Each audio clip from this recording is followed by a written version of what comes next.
Welcome everyone to the second part of Ganguly's game analysis from the Belt and Road International 2019. All those of you who have missed part 1, please look it up on our channel. In that we analyze round 1 and 2 of Ganguly's Belt and Road tournament. And now we move on to round number 3 where he was facing the strong Vietnamese GM Nguyen Ngoc Trong Son.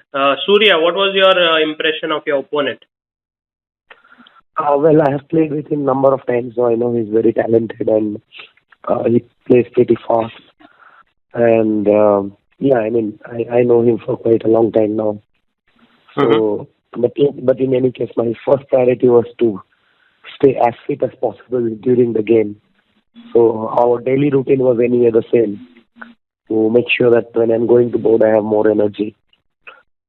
And this game, I just survived by a thread. Literally, I was having deep trouble in the game, but at least I was playing fast. So I knew I was playing bad, and as the saying goes, if you're playing bad, then at least play fast. So that's what I was doing. Right. So at least I was not thinking and playing more and more bad moves. At least I was playing faster than my opponent. I think the extra time helped you towards the end of the game, perhaps. That is the only thing helped me, because if we had similar time, even the final position, which is better for him, he would have never given me a draw. Right. So you opened the game with 1e4 this time? Yeah, I played e4, and he plays many things which was Sicilian. I started with knight c3, knight c6, knight f3.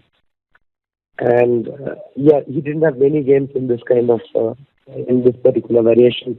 So it was difficult to expect what he would play. So would he play g6, e6, e5, or knight f6? I did not know. So in the game he played knight f6, bishop b5, g6. Something that I did not prepare. And I knew what two major moves. One is e5 here, and the other major move is h3, which is what Wang Hao played later in the tournament and defeated him. Mm-hmm. In this game, I simply transposed into Rosolimo by taking on c6, d3, and very quickly around move 9, when I played queen d2, e5, we basically came to one of the main position of Rosolimo. Yeah. I think Anand played this at least 2 games I remembered. One with Carlsen where he went bishop h6, and the other game which actually I had in mind, very very famous game, Anand's game against Grischuk in one of these rapid tournaments where Anand mated Grischuk in a beautiful way. Yeah, Tal Memorial. Yeah, Tal Memorial. Yeah, exactly. Yeah. So there was some kind of. During the game, I could not remember the exact move order, but I definitely remember that there was long castle g4, bishop h6, and rook was on g1, and I remember the final combination, which is very very pretty. So during the game, I just made a couple of hand moves, which was not very wise because when I landed into a bad position, I played long castle here, which is probably not a very accurate way to start with. So he played queen d6, g4. Just to ask you one question, you say hand move. What does that mean exactly? Well, moves that I'm not thinking very deeply, but just making moves, putting pieces in squares, which feels natural without actually thinking deep into the position. Right. Okay. Just with your intuition and not much of calculation. Yeah, and honestly speaking, due to my health condition, I was also a little bit lazy to think. I was not focused enough to be honest here. I was just playing very fast and making moves very fast somehow, because I realized that when critical situation will come, I will need more time. Yeah. This was not the very wise thing to do, which in my later games, I rectified. Okay. So anyway, I went long castle, queen d6, g4, a5, knight h4. So you see, as I said, I was just making uh, moves whichever was coming very naturally to me. Hmm. A4, rook g1. But the problem is white is not really threatening anything until and unless he puts his bishop on h6.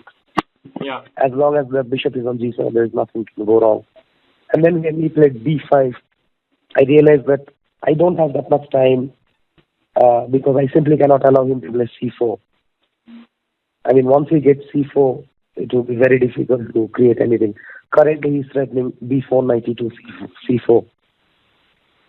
Okay, so So if it here, was black to move here, he would play b4, knight e2, and c4. Yes. I mean, that is one of the things which was bothering me. Maybe not immediately, but this is a threat. Like, let's say if I play bishop h6 now, then definitely this could be a threat. Right. So I wanted to get this c4 idea out of mind, so I played f3. So now at least I don't have to bother about c4 immediately. Hmm. b4 knight e2, rook d8. But the problem is black is significantly faster here, and the only hope white has is to open the g file, which means he has to sack something on f5, and it's not clear how white is going to do that immediately. Yeah. So anyway, I went bishop h6. During the game, I was not even sure what if he simply takes on h6. Even such moves were fine for him. Because my e2 knight is in a way fixed, because whenever I'll move my e2 knight, he can play a3, b3, and then queen comes to d4. Ah, okay. So, yeah, I was not very happy with my position, but okay, I have to make some moves to create something at least. Hmm. So he played queen e7, and I went queen g5. I was actually quite happy to see queen e7, because after queen g5, at least, I don't have to bother about this queen d4 threat anymore. Yeah. And now I'm sort of creating half threat that I will take on g7 and play knight g3. And once I take on g7 and play knight g3, I'm threatening both knight f5 and knight h5. Yeah. So at least I have created some counter. Hmm. Now he played b3. I took and played a3. Again, I'm threatening to take on g7 and play knight g3. Yeah. Here he could have played bishop h6, just to make sure that I don't have anything on king side. But I understand c4 is also very tempting to play because he wants to take rook a3. My original idea after c4 was to take bishop g7, king g7, and knight g3, threatening both knight f5 and knight h5. And if he moves the king, then take dc4, because f6 knight will be hanging. But the problem with this variation is when I take bishop g7, he takes rook into a3 first. He takes rook And into now a3. a3. Okay. Now if I take bishop into f6, he has rook a1 check, king d2, rook d3 check, king e1, rook dt1 check, king f2, and he has queen c5 check, and followed by rook g1. Game over. Yeah. Game over. And after rook a3, I cannot take b3 because he takes queen a3, king d2, rook d3 check, king e1, rook takes d1, king takes d1, and b2. So basically, I don't have time to take bishop g7, so I have to take dc4. But Black's attack really broke through very quickly here. Yeah, it just came very, very fast. Yeah. So you had to take on c4. I had to take on c4. He took rook a3, which is very interesting. I have to take on d8. He takes. I take on a3. Every move is forced now. Queen d3. I have to play queen d2. Now bishop h6. g5 is forced. And he had seen this beautiful idea that, at first glance, it looks like white has consolidated and maybe he is winning even. Because queens are getting exchanged and there is a fork on h6 and f6. But black has this very nice idea to play b2, queen takes b2, and bishop f8, creating a double threat. And here I missed a nice draw, which is a bit counterintuitive, that I could play rook d1, queen c4 check, queen c2, bishop a3 check, and king d2. This move king d2 is little bit counterintuitive, Yeah. but it sort of forces a draw because black will not change queen, so black probably will have to give some kind of perpetual since f6 knight is hanging. Right. So this was a miss by me. I played queen c2. He played queen a3 check, king b1, knight h5, and I played queen c3. I realized my position is bad here, and black had plenty of options to continue. Hmm. I was a bit surprised initially when he took queen c3, as I was expecting him to play queen c5, for which I was intending to play knight g2. In order to bring my pieces into the center, because h4 knight is completely out of play. Yeah. So queen c5, knight g2 was my intention. The main point was, if you play queen f2, I have queen e3, and after take queen takes e3, knight takes e3, bishop c5, white has rook d1. So Queen e3, knight e3, bishop c5, rook d1. white has rook d1. Yeah. Okay. So in the game he changed queen and played bishop c5, and the position is very, very uncomfortable. I mean, h6 pawn is weak, c5 pawn is weak, h4 knight is completely out of play, and once he plays knight f4, my knight on h4 is just trapped. So I thought the only way is to activate my h4 knight. So I thought rook d1 was a nice move, and after bishop h3 to play rook h1. Yeah, here he could have played knight f4, which gives him some advantage. During the game, I think I wanted to play knight f4, knight e2. This is also probably the reason why he didn't play knight f4. Mm-hmm. So he played bishop e6, and now I got my chance to bring my h4 knight into place. I played knight f5, bishop c4. And now if I play knight h6, knight g4, he has bishop d4. So I wanted to avoid this bishop d4 idea. So I played knight a4. Now if he keeps the bishop on a7 g1 diagonal, then he doesn't have a good square, because if he goes to a7, then I play knight e7 check and knight into c6. Hmm. So he played bishop d4. I played knight h6 check, king g7, and knight g4. At least my knight is in play now. And here he repeated. I believe black was still better, but we are already playing something 14 minutes versus 2 minutes. So, which is why he didn't want to continue the game. Yeah. And I sort of survived. Well, in a way, it was your investment right from the start, where you saved time that came in handy later. Yeah, definitely that paid off. Yes. So this was a slightly lucky escape here, and then you went on to play against Yu Yangi, which was again a very tough game for you. He's playing really well. He performed amazingly well at Norway Chess, so quite a tough opponent to face.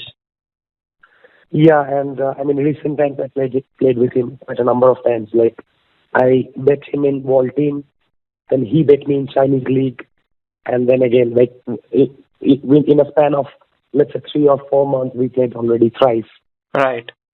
And Yu Yangi plays a lot of things. I prepared P4, I prepared English opening, I prepared some kind of Catalan, Ragozin. The only thing I did not prepare, or rather did not expect, is that he will allow me to play Minzo.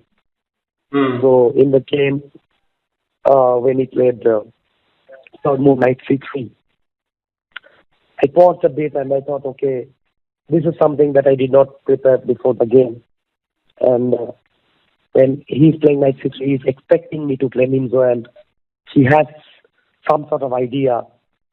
So at the board, I thought, okay, at least let's play something which is least expected, and hence I played d5.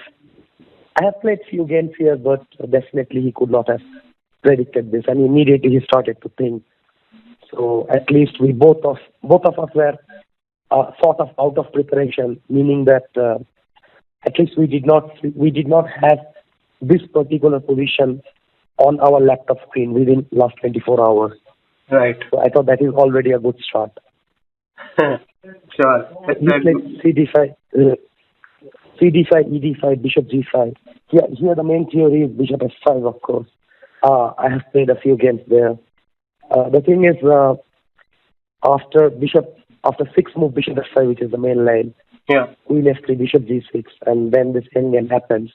There was this famous Carlsen-Kramnik game where Carlsen went knight F3. I think the game went knight D7, knight H4, Bishop E7, and Carlsen came up with this idea, knight E2, which was very strong. And the inclusion of H6, Bishop H4, and then getting to this endgame is sort of, it avoids the Carlsen idea, because now after knight F3, knight H4, knight E2, this plan is not so good, because in some variations there, White also had an additional threat of F4, F5, which simply does not work here. So, Right. So So that bishop is- on h7 is slightly better placed than the one on g6.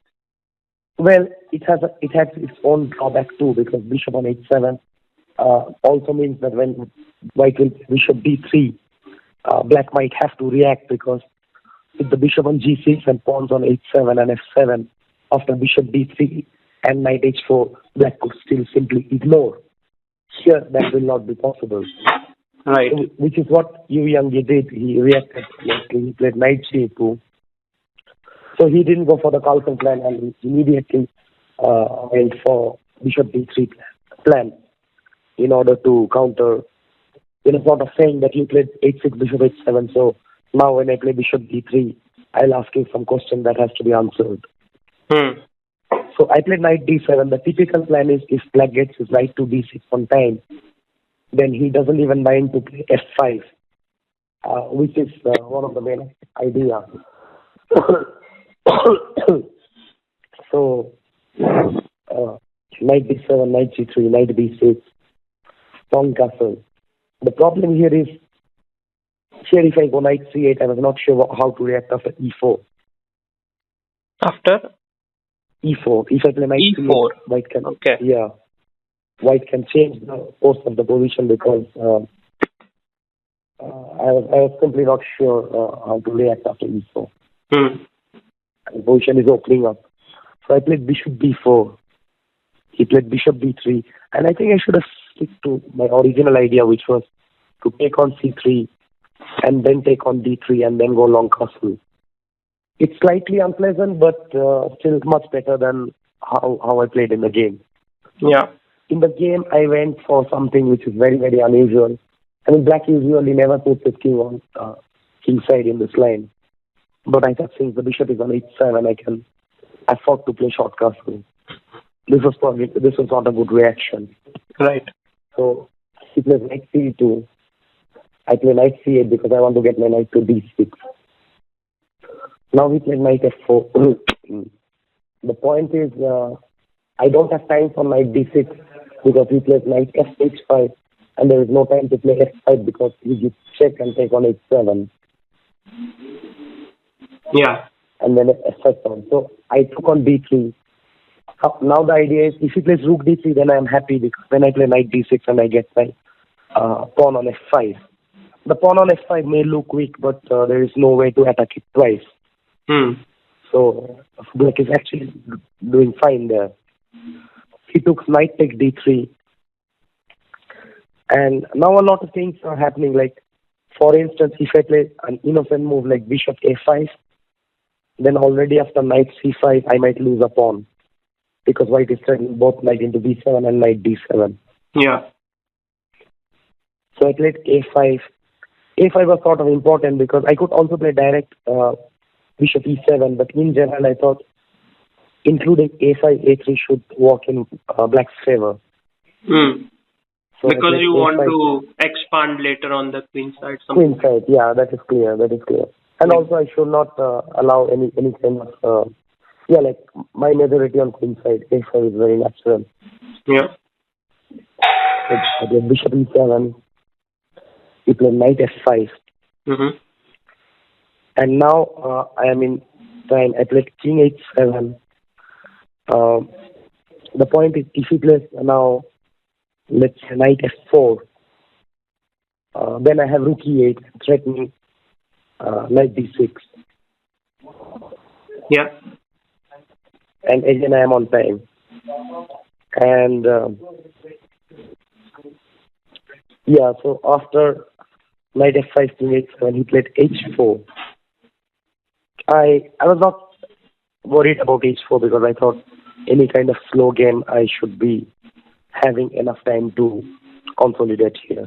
Hmm. So I played rook e8, But do you idea knight think d6. that black is like close to being positionally minus in this position, or it's like okay?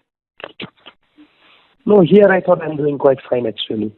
Okay. After I get knight d6, in fact I thought it's almost equal. Huh. Like this position which we got after rook h3, knight d6. And yeah, white rook is on f5, but I thought this is just an equal position. It's not, white doesn't have many ideas here, in my opinion. Hmm.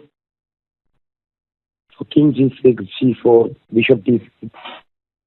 Yeah, the point is like where white is going to break. The only way is to push the f pawn, and if I double on e5, then that is not happening.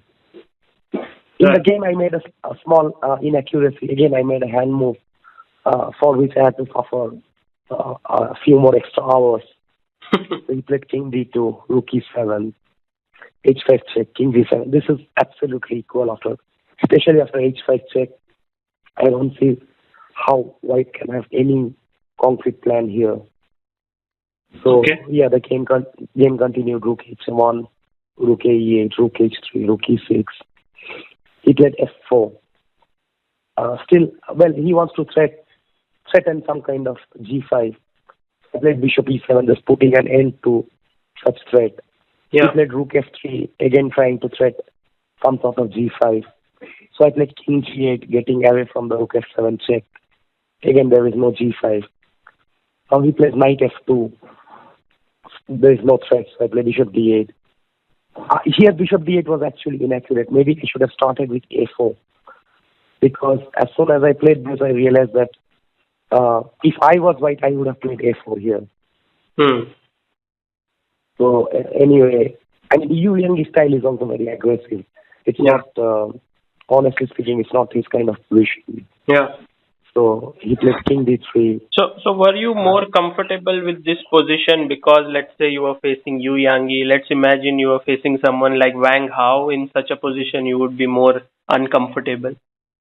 Well, let's say if I'm facing Vidit in such position or Hari, I'll be more, yeah, it might become more uncomfortable. Right. So Yeah. a player opponent's style also decides some of your moves in the of course opening choices are dependent on that, but also your decisions in the game are dependent on opponent's style. Well, once this opening came, I think then I was not thinking whom I was playing, but yeah, in general, this kind of endgame and slow chess, I was not really worried about. I was quite happy with my position. Right. Especially at this point, I knew this is completely equal. There is absolutely nothing white can do. Okay. But again, I made one hand move, and that's why I had to suffer a little bit more. Mm-hmm. So he played knight d1, I played b6. He played rook f2, I played b5. He played rook e2, and this is the moment where I made the hand move.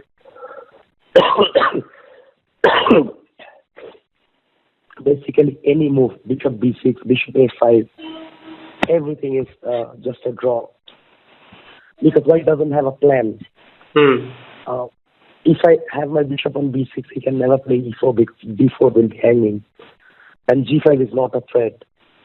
But once again, I made a very quick hand move. I played bishop e7. This is a very serious I mean, probably computer will not say this is a mistake, but from human point of view, this was not a great idea Yeah. because it immediately allowed him to play knight c3, and there is no time to get my bishop to b6, which means I have to allow him to play e4.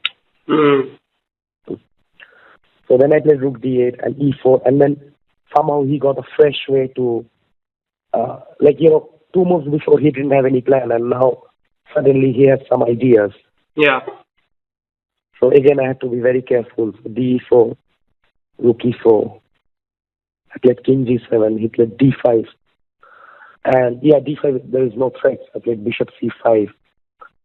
And now he should react quite fast because if he decides to wait, I'll simply play bishop b6 and bishop a5. Mm. Yeah, and the problem is he cannot unpin himself. If he plays king c2, then I have c takes d5. I just win a pawn.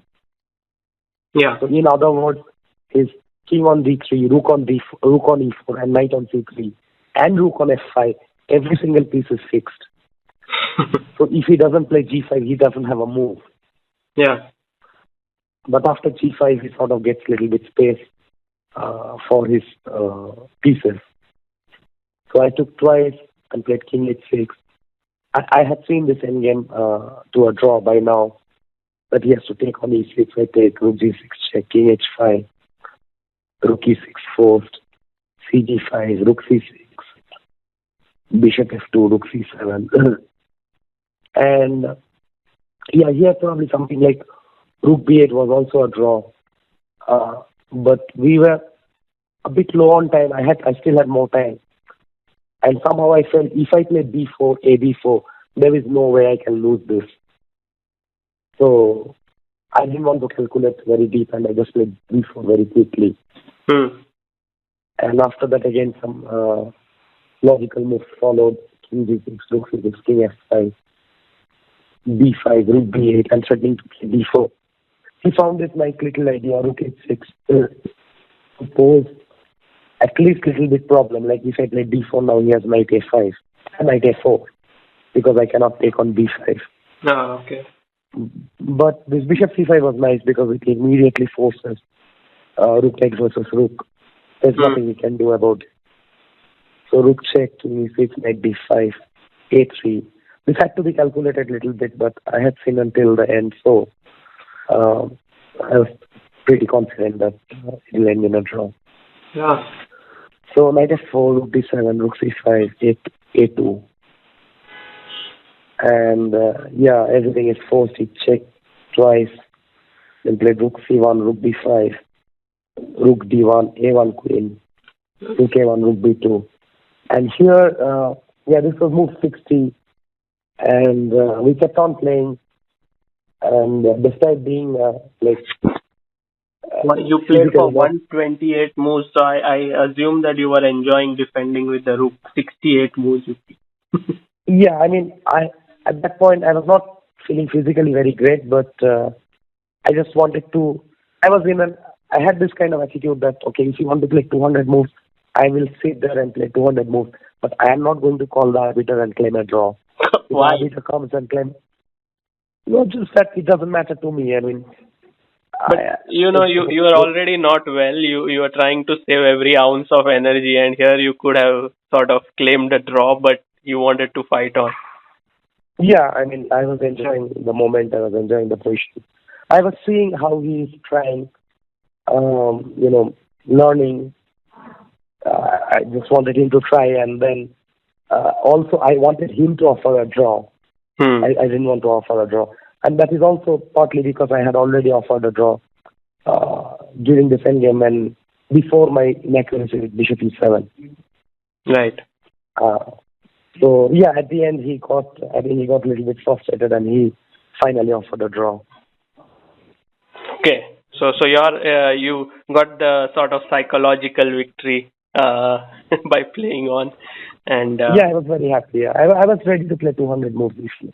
I think it's a very important thing which you said that during the game you were trying to sort of learn how he's trying to win, and that's a very different attitude. I mean, not many people Yeah. try to learn during the game. Yeah. No, because also, There's this insanely difficult position. Um, White king a6, knight c5, rook f7, and black king a8, rook b1. Just a second. Can you say again? White king a6, Mm-hmm. knight c5, Okay. rook f7, Mm-hmm. black king a8, and rook on b1. So optically, if you look at the position, this is more or less everything you can get. Right? This is such a wonderful position. I will give you one day, one whole day, Hmm. to solve this position without engine. What is it? White to And you play will and win? white to play and win. Okay. And you will see how difficult it is to win from this position. Really? You got the position correct, yeah? Can you just repeat? King a6, rook f7, knight c5, black king a8, and rook to b1. Yeah, this is white to play. Take as many hours as you want without engine and figure it out. Well, I have So faced some of your such positions in the past, and I know that take as many hours is a really dangerous statement. So yeah. I'll let the readers, the viewers decide. But it seems very simple, like with these three pieces. Yeah, so I know this position, how difficult it is. So, and I know even if somebody gets this position over the board without actually knowing what is the theme, it might be almost impossible to actually figure it out during a tournament game. So what you are saying is what Philidor's position is in rook bishop versus rook. It is sort of if you get this position in rook knight versus rook, then it's winning for white, but you should know how to win it. Only this particular position when king is in corner, if king is somewhere else, then of course it doesn't work. Yeah. So the winning side should try to get this, but of course then know the technique as well from here. Mm-hmm. Okay, so after your two draws, the momentum was sort of slowing down a bit because you were you saved two quite difficult games. Okay, the Yu Yangi one was not as difficult as the Trongson one, but now you needed to sort of get into the groove, and you you scored a 16 move win over Wei. That must have been special. Yeah, this was very special. I was very happy. But just I wish that I had this game not with Wei, but with someone else because I mean Wei is my teammate in Chinese League and also he's a very good friend. Hmm. So, so yeah, I wish it was someone else. But anyway, it's a great feeling to win a game this sort of preparation. Yes, exactly, and nothing better in your health when you are not feeling well to win this game. But Basically, it was a red day for me. you played the English and the G3 variation, and he went Queen to B6. All this. Yeah, so the thing is, I first started with E4, and yeah, he plays a drop, and many other things. And I thought maybe I can target somewhere in C4.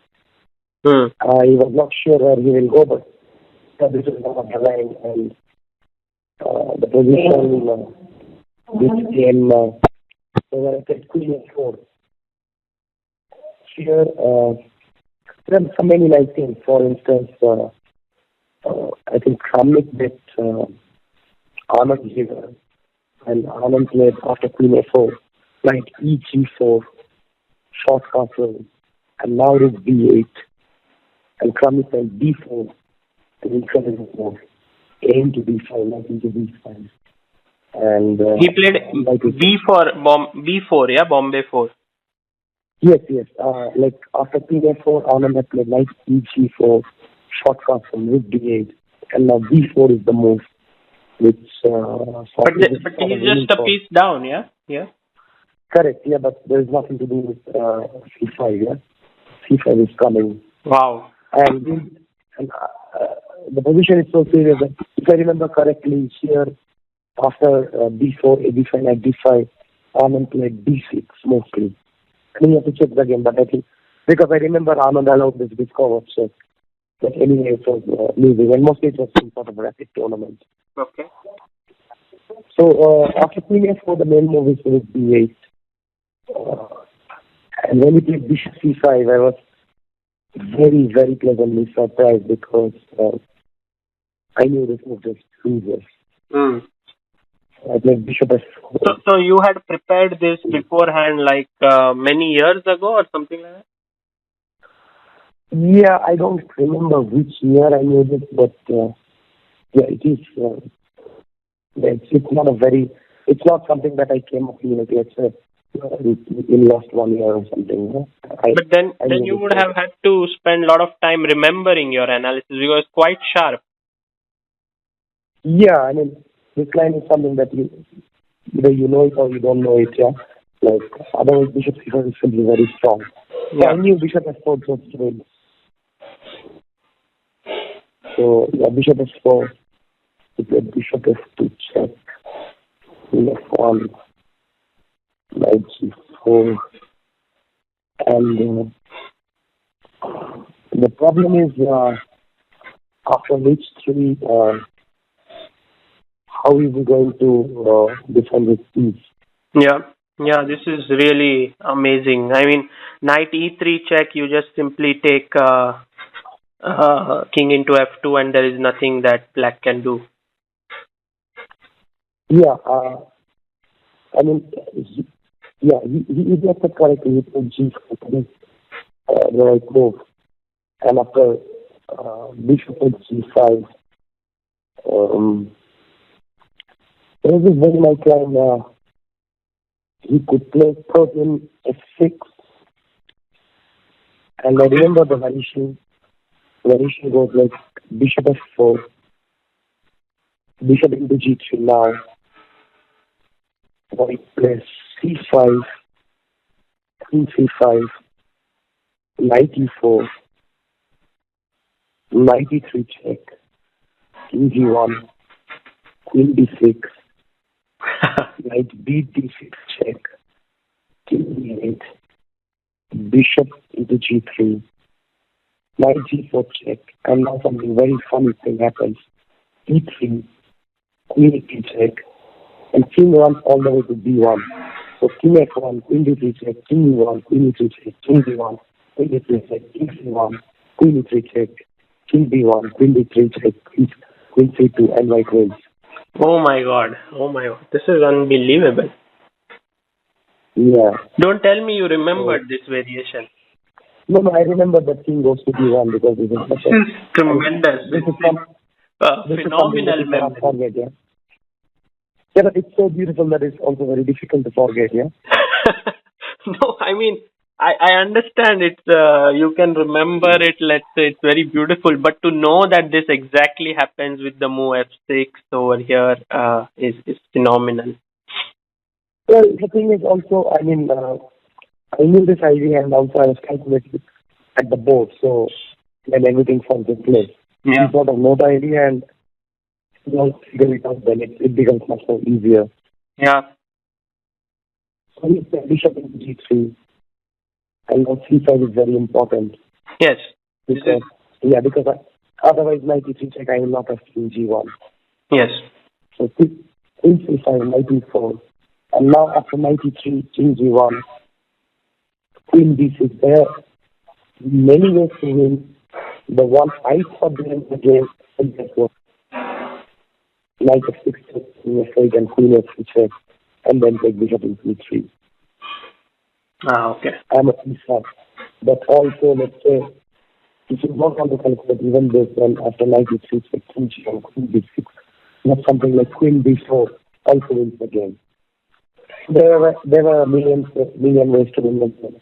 Yeah, I thought And knight b d6, king f8, bishop h6, king g8, knight f6 is a nice mate. But there are also different fixes like king e7. When bishop h6, king e7, yeah, Yeah. that exists. But yeah, I mean, there were way too many wins, and Sure.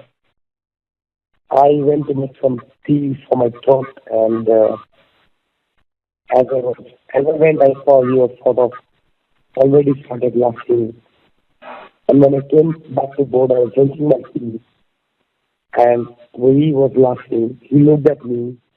I tried to maintain my dignity and sort of did not laugh back at him. And just try to keep my serious face on. I looked at the board, and this time he was almost laughing uncontrollably. And then he makes this move, Queen G1. And this is the time I simply could not control myself, and I just looked at him, and we both started laughing very heavily. So And of course, you were not, when he was laughing at big like before he made his move, you were not sure what he was going to do. You got a bit nervous or what? I thought he will resign. Ah, That's why okay. he was laughing. And he realized that he made a mistake. I was expecting a resignation immediately. Right. But I didn't realize that not only he was laughing because he fell into this trap, but he was laughing because he wanted to play this Queen G1 move. And it showed a great sportsman spirit and a fantastic sense of humor. I Right. mean, of course, he thought even for one he expected me to take Queen G1. But it is just, like some sort of fun. And yeah, when he played Queen G1, we both started laughing. I played Queen G1 and we shook hands. Then we spoke a little bit about the game. But there was really not much to say because after Bishop C5 it was losing. I knew this and he didn't. So Yeah. Well, uh, I think Wei I is really didn't strong have to enough do it. to understand that after a few moves, like couple of moves, that he was already losing there. Absolutely. Yeah. Absolutely. So I doubt that you could also have some fun, like hovering your hand above the rook after Queen G1 and then taking with the And king. I'll never do such things. Nothing like that. Yeah, no knight h2 made No, there. no, But no, yeah, no. and also after the tournament, you had this very nice picture with Wei where you had him 1-0. He had worn this T-shirt, and you were pointing towards it. Yeah, actually, this T-shirt he wore immediately the next day. Ah, okay. So he was wearing this T-shirt 1-0. And yeah, I thought maybe I'll take the photo from the last day. And it happened so that last day also he was wearing the same T-shirt. So I took a photo with him. Yeah, it was very sporting of him, and I think a lot to learn from your phenomenal on the board play and Wei's phenomenal conduct off the board in this game. So it was amazing. Yeah, yeah, very impressive. The way, so gratefully he accepted defeat. Having the quality also. Yes, definitely. So with this win, you were sort of back in the rhythm, and you were Yes. leading. One, I mean, not leading. There was one. I think Chaparino won 4.5. You Serena were was on. still leading, yeah. Yeah, you were on 4 out of 5 now, and I guess Yeah. the remaining next half we'll have a look at it in the next update from your end. Sure. Sure. So, thank you so much, Surya, in spite of your bad health, for sharing all your analysis. It's really great to get the insights of such a intense tournament from you. Yeah, thanks, Sagar, and don't forget to solve the group versus group. Sorry? Yeah. Well, if I cannot finish my work today, whatever is pending, I'll have you to blame. But I'm going to work on that, and I hope the viewers will do as well. Awesome. All Thank right you. then. Take care. Yes. Bye. Bye.